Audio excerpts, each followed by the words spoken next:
Veja, eu acho que a classe trabalhadora está na defensiva estratégica desde a vitória do FHC.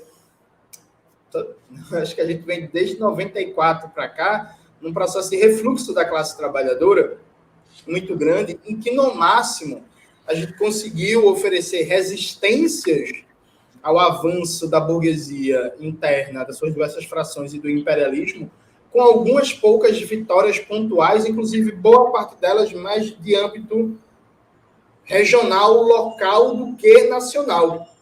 Então, sei lá, por exemplo, em Recife, no começo dos anos 2000, a gente conseguiu montar uma prefeitura aqui que construiu a maior rede de atendimento de saúde mental e de problemas com álcool e outras drogas do Brasil. Você tem a maior quantidade de CAPs, do bairro, das capitais do Brasil. Conseguiu avançar muito na política antimanicomial de saúde mental. Pô, muito importante, mas assim, foi um negócio muito mais local, né, de Recife, que inclusive já está sendo revertida a passos largos, que a tendência nacional é, por exemplo, o fortalecimento permanente das comunidades terapêuticas e do paradigma proibicionista, fundamentalista, no debate sobre álcool e outras drogas e saúde mental. Então, eu acho que esse é o primeiro ponto. Eu acho que a gente vem. E aí é muito perigoso também essa coisa de olhar para a época histórica, porque é isso, né? Você pode tentar muito ver a floresta e não ver as árvores, né? Se existe o perigo de você sempre olhar a conjuntura e não ver o cenário mais amplo, aí tem um perigo contrário, você fica olhando as árvores e não vê a floresta. Mas eu acho que a gente vive uma longa época de uma defesa, de um defensismo histórico da classe trabalhadora, com a baixa capacidade, inclusive, de renovar suas formas organizativas e de luta, inclusive, grosso modo, o que existe de hegemônico na chamada esquerda brasileira é o que foi formado ainda nos anos 80. Eu não estou dizendo nem que é bom, nem que é ruim, nem que deveria acabar com tudo, nem que é coisas novas. É uma constatação de fato. Né? O que existe de hegemônico no que a gente chama de esquerda são basicamente um conjunto de organizações que foram formadas nos anos 80 e que estão aí até hoje dando a linha. Isso faz com que, quando esse campo hegemônico da chamada esquerda se torna uma força política social-liberal, e aqui tem até um debatezinho conceitual, que, em última instância, toda força que defende a manutenção do capitalismo com algumas leves mudanças é reformista. Perfeito. Então, o PT e o campo seria reformista. Mas, na prática, enquanto prática política institucional, o PT está muito aquém do reformismo. Reformista era o Hugo Chávez, sabe? Tipo assim, não dá para chamar o Lula de reformista. Reformista é o Evo Morales, o governo do MAS na Bolívia. Reformismo é o que o Petro está fazendo agora na Colômbia. Enfim, a gente vive um período histórico do petismo com um projeto social liberal, que não comprou nenhum enfrentamento.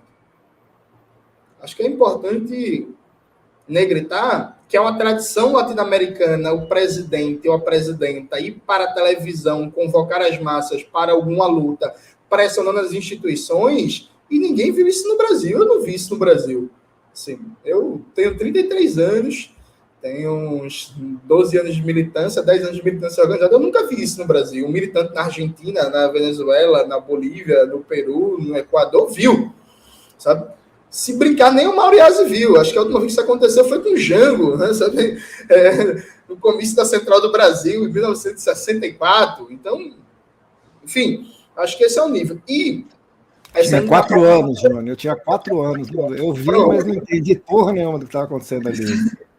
Exatamente. E aí eu acho que uma expressão dessa nossa incapacidade enquanto conjunto das esquerdas, e particularmente também enquanto campo marxista, de ser um ator político decisivo na luta de classes, é que o novo teto de gastos foi aprovado sem um traque de massa na rua. Né? Assim, está em votação no Senado, mas vai ser aprovado. E aí, hoje, inclusive, Victoria, antes de entrar aqui, eu estava escrevendo um texto sobre o governo Lula, que recuperou um pacote, um projeto que é o PPI, não o PPI da Petrobras, mas o Programa de Parcerias de Investimento, que é um programa de privatização e de concessões voltados para fazer PPPs, parcerias público-privadas, na saúde, na educação, na cultura, na assistência social, no meio ambiente, no sistema carcerário.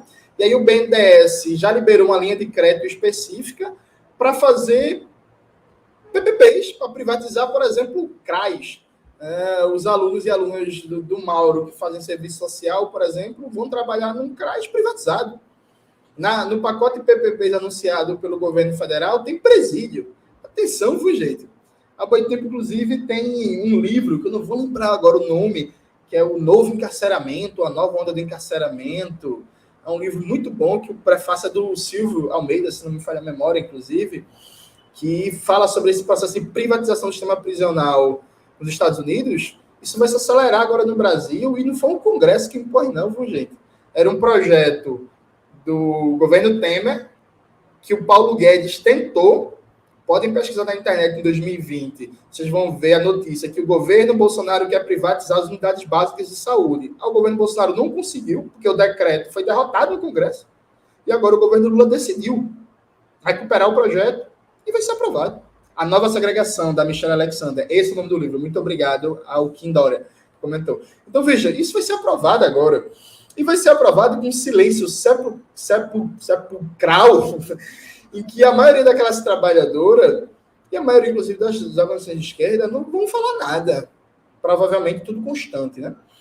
Então é isso, vai vir um pacote de PPPs que, olha, o FHC não teve coragem de empurrar a goela abaixo. O Temer não teve coragem de empurrar a goela abaixo, de ir tão longe, porque no aponto para o futuro do Michel Temer não tinha, por exemplo, privatização da assistência social ou do sistema prisional.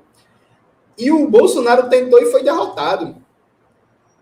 Aí vai ser aprovado agora com o pessoal batendo palma e comemorando porque a economia cresceu 1,9% no trimestre, que foi porque as safras de soja bateram recordes. E aí o agronegócio cresceu 26% e a gente está comemorando que o PIB no trimestre exibe 1,9% de crescimento.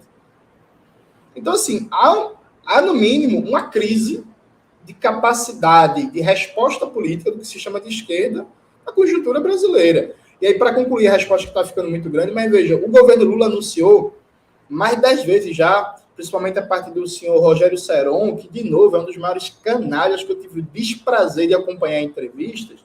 Rogério Seron dizendo que o governo vai mandar uma PEC para atacar os mínimos constitucionais de saúde e educação. O Paulo Guedes queria fazer isso e não conseguiu. Não conseguiu encaminhar a PEC. E aí, veja, o Rogério Seron já deu mais de 10 declarações. Toda semana ele promete que em agosto o governo vai enviar a PEC para atacar os mínimos constitucionais de saúde e de educação. É um negócio que, de novo, a FHC não teve coragem de fazer. O Temer não acabou com os mínimos constitucionais. A PEC da morte suspendeu para voltar. O Bolsonaro queria, ele não conseguiu. Isso agora vai ser feito.